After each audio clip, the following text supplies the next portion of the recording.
Welcome to RMM Help. In this session we look at setting up and managing contracts and service level agreements, SLAs, in RMM.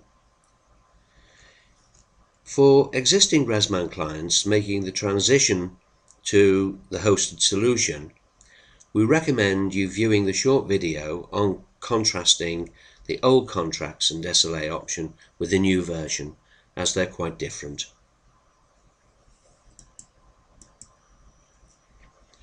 Our clients can be internal or external, and a single client will have one contract and multiple SLAs. And a multi-client operation can have multiple contracts and multiple SLAs. And each SLA, in either instance, can have its own start and end time. We recommend that you look at the separate help video on setting up and maintaining single and multi-client operation, as that is useful background for this presentation.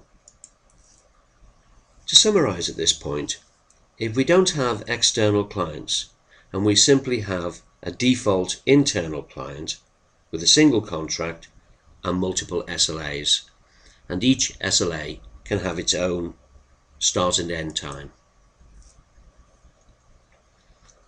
This schematic shows an overview of the setup process, with the green arrows showing the single client process and the orange arrows the multi-client process.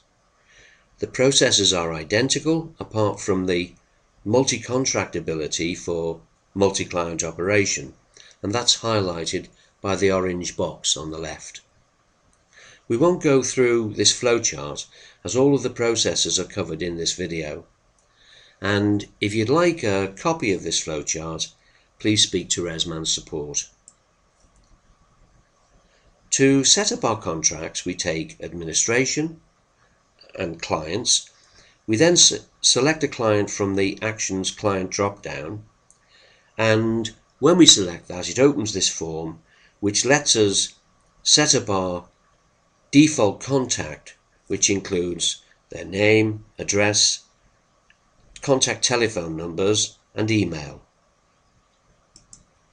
We also have a contacts tab, and when we go into that, it presents us with a list form where we can enter multiple contacts, and the bottom graphic simply shows that form scroll to the right, where we can set a contact as inactive, or we could choose an alternative default contact.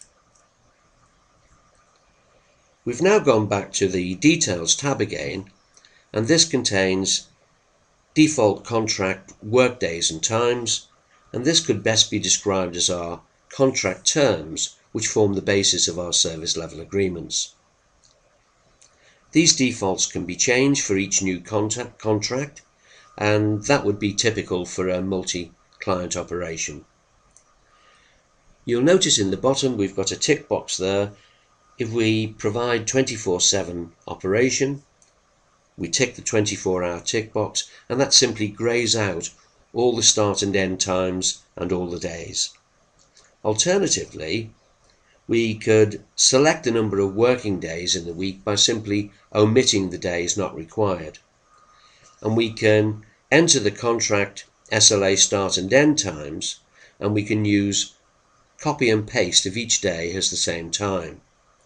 We then save the default contract details.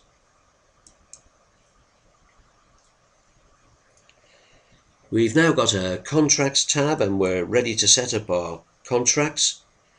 And as we open that tab, again, this would contain a list of all our contracts. It's empty at this point, but we could then use the Actions, Contracts and SLAs, and as we do that, that would start building up our contracts.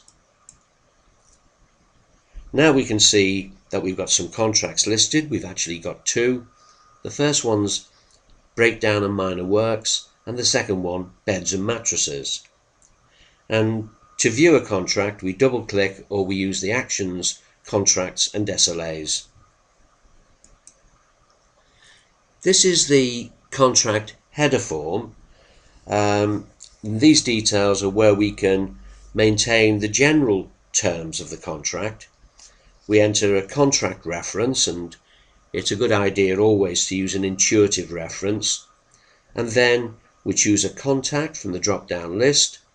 We enter the start and renewal dates, the period of the contract in months, the contract financial value, and any notes.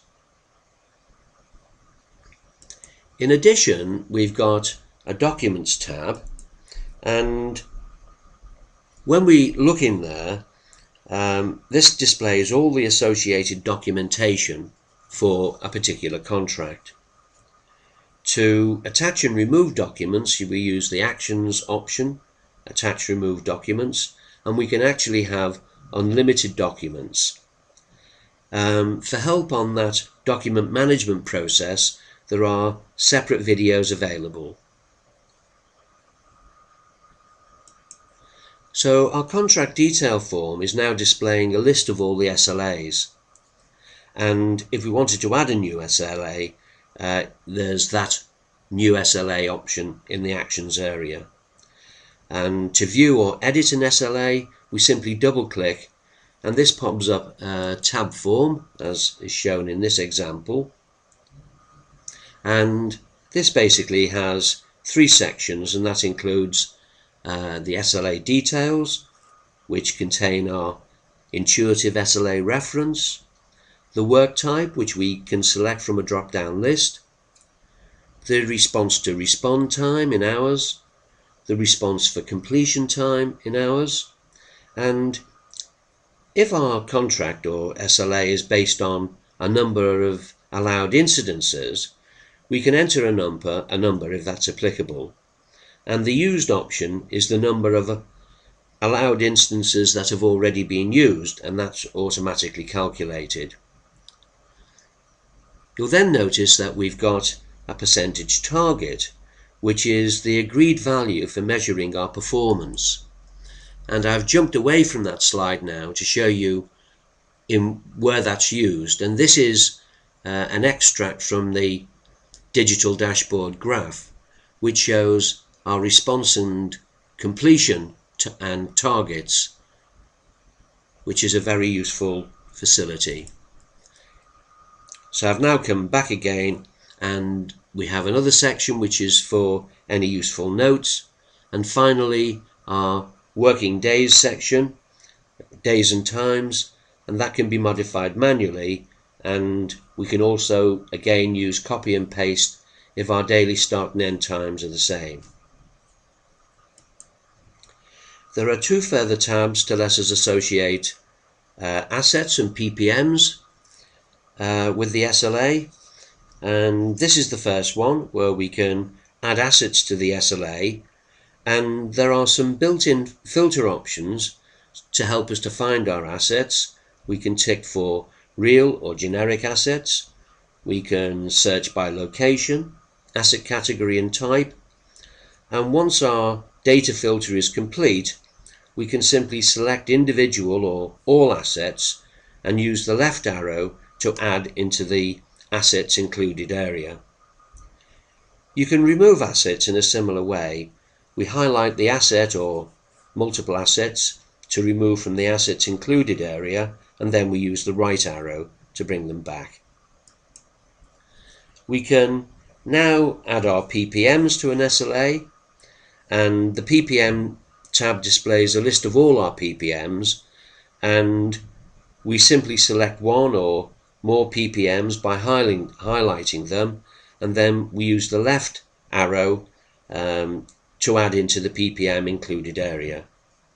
And again, you can also remove PPMs in a similar way. We highlight the PPMs to remove from the PPM included area and use the right arrows.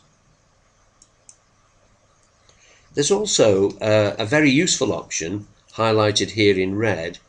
If we wanted to create a new a new SLA, we can copy all the assets and PPMs across automatically to the new SLA. And our final slide shows where our SLA selection pop-up boxes appear in normal operation. The first one is in asset management, and the second graphic appears in work processing. And this concludes the overview of setting up and managing contracts and service level agreements in ResMan.